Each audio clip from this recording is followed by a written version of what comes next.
Pro wrestling is all about creating unforgettable moments, and perhaps at Elimination Chamber 2025, they created the biggest one yet. And it told me not to doubt The Rock ever again. When he does all that, he means business. And it's times like these that get me thinking, imagine not watching professional wrestling. We are so lucky. We are so lucky to have this never-ending drama experience, especially during this era. Just when you think you're losing interest. Oh, I'm not excited about WrestleMania. Oh, yes, you are. They pull you back in. People, I can't describe the feeling I get, the appreciation I feel, knowing there are people who watch something like this and actually thought, you know what? I wonder what Daddy G Forehead Man actually thinks about this. I'm in a very lucky position, I don't take that for granted, so if you're watching this video, I'm sending you a kiss. You know what, let's make out. I thought it's impossible to beat WrestleMania 40 hype. These bastards somehow did it.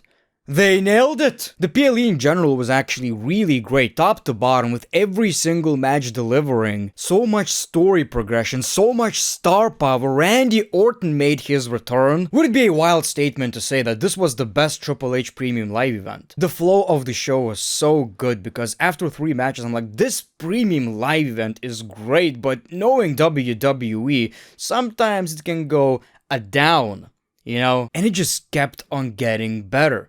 I was okay with the moment Cody told The Rock to go f*** himself. That was already a great moment. I'm like, okay, that is the moment, right? Not censoring the F-bomb, that is the moment people are gonna talk about. Nah, man, Linkin Park's What I've Done starts playing. The Fruity Pebble Man turned heel. And all of a sudden you just travel back in 2010 and, remember you actually praying for this as a wrestling fan. Please turn John Cena heel, and it never happened. It's such a huge deal, it's hard to describe. He just turned on everything he stands for. Not just the fans, not just on Cody, not just turning heel. He turned on every single child who supported John Cena. People, so many hearts were broken last night. The camera shots they did, the audience knowing what's about to happen before Cody knows what's about to happen. It's just beautiful storytelling, and Triple H does this quite a lot. It really reminds me of this moment right here. When people are talking about cinema and professional wrestling, this is what I'm talking about.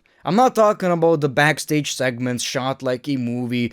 It's cool, but that's not the cinema I want. I want great storytelling in the ring. Make us cry, man, make us cry! So people, let's talk about Elimination Chamber 2025. Of course, if you haven't already, make sure to subscribe on this channel with Shake or Coco Jumbos. Other people might be giving you content. Oh, no. This guy, not this guy. This guy gives you content and Coco Jumbo vibes.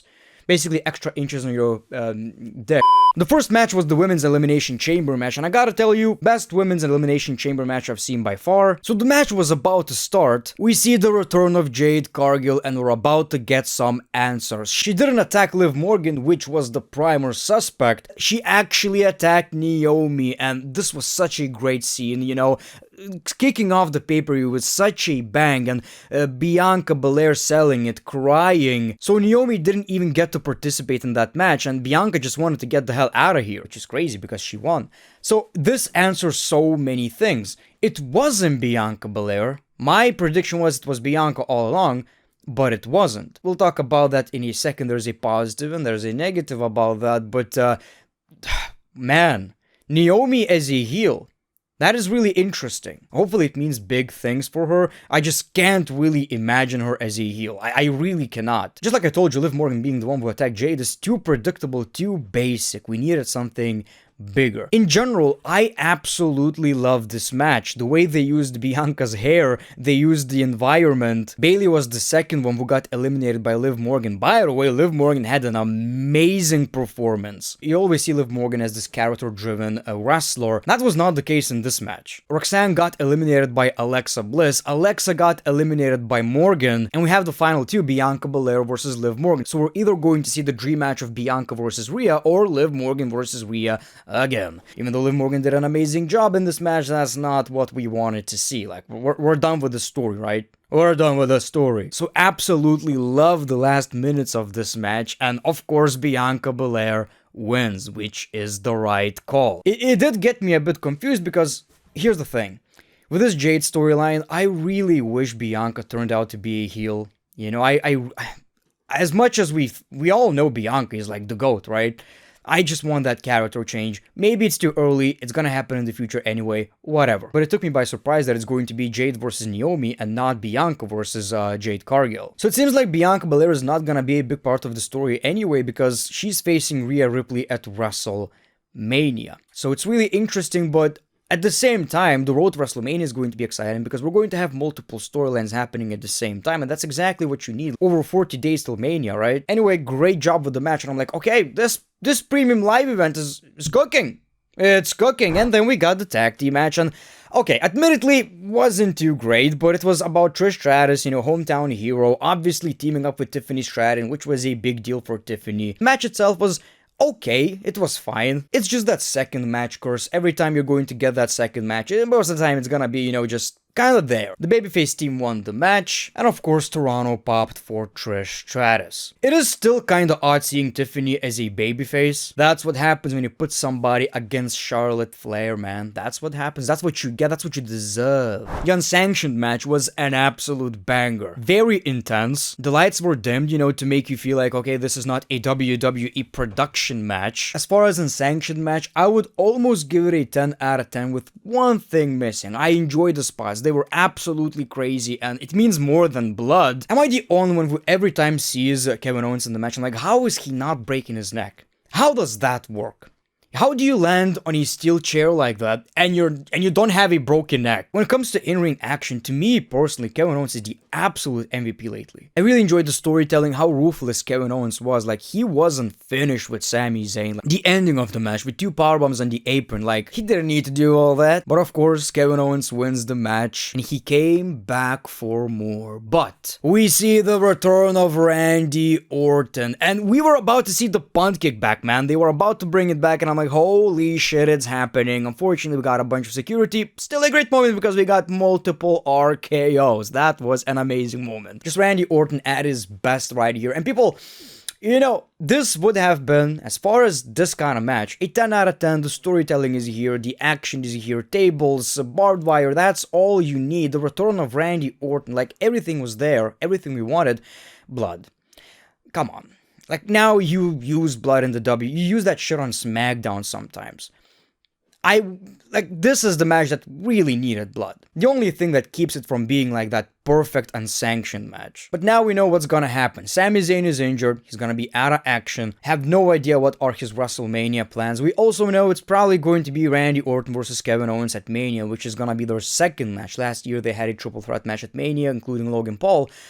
I don't mind it. It's just that it's great, it's a great story, but Sami versus Owens, it got me so excited about that I don't even know if I want Randy versus Owens or Sami versus Owens again. Not that I mind that, I actually appreciate that lately we have so many side stories, like everybody's feuding with each other. They don't just forget about these rivalries once they're over. Like, the biggest example of that is Seth Rollins and CM Punk and Drew McIntyre. Another match, another banger. Obviously, then we got the men's Elimination Chamber match. Absolutely loved this one. You can't say this is the greatest Elimination Chamber match because men had so many, I just really loved it for the storytelling, the drama, the unpredictability. That was my thing, right? And also the fact that they didn't have The Rock showing up in Cody. So now we have no idea what all that means. What really surprised me about this match is that McIntyre got eliminated first by Priest. This match is happening. This match is happening. And I'm sorry, but Drew McIntyre deserves better. It's also hilarious because that was the rumor. That was the rumor behind a paywall that Drew McIntyre is winning the whole damn thing. And he got eliminated first, like a big fuck you from the WWE to the dirt sheets. McIntyre got his revenge, and Logan Paul eliminates Priest. CM Punk eliminates Logan Paul. The highlight for me was watching CM Punk and John Cena interacting in this match. We also got this hug instead of a handshake, which got my little bitch ass a little emotional. I was like, oh, that is nice. That is nice. A lot of memories, man. A lot of memories. So last men were Seth Rollins, CM Punk, and John Cena. They double teamed on Seth Rollins, got him eliminated. The match continues, and I'm like, there's so much drama. Like, both of these guys could win. I have no idea what's gonna happen. I have no idea if these two are gonna be involved with The Rock right now. I have no idea what's gonna happen. Well, Seth Rollins didn't leave the cage, so he attacked CM Punk, and John Cena used the opportunity right here and then. I'm like, well, that's not very much John Cena-like. What about hustle, loyalty, respect? That was disrespectful, that was slimy, but he was excited about that shit. So CM Punk didn't got pinned, he just passed out. John Cena is going to WrestleMania, which really felt like this, I don't know how to put it, very exciting. But looking at past WrestleMania, it's like, well, that's kind of basic in a way, dream match, but, you know, babyface versus babyface, you don't really feel like the story is going to be that great. Well, anyway, you know what happens next. We see Cody, they're all friendly. We see The Rock, make your choice, go yourself, and the hug. The look on Cena's face. Yes, John Cena turned heel. What a moment. I already made a video about that, my initial thoughts, like literally recorded a video 30 minutes after watching the premium live event. But what I like about it also is that we still have no idea what's gonna happen. There are so many questions. How John Cena is going to talk, what is gonna be his explanation, his attire, his theme song. We have no idea what's gonna happen. Unfortunately, I don't think John Cena is gonna appear on Raw or SmackDown this week, so that kinda sucks. But you know, all this build, will Cody Rhodes choose The Rock? And it was John Cena. I feel like The Rock knew. He set up Cody Rhodes. How much The Rock will be involved at WrestleMania? CM Punk. What about the favor? It has to do something with the main event. It does seem like it's going to be Rollins, Roman, and Punk though. But Punk got screwed. So here's the thing. Here's an idea. Observation. Maybe it's going to be Roman Reigns and Seth Rollins. Already a huge story by itself. They don't really need CM Punk.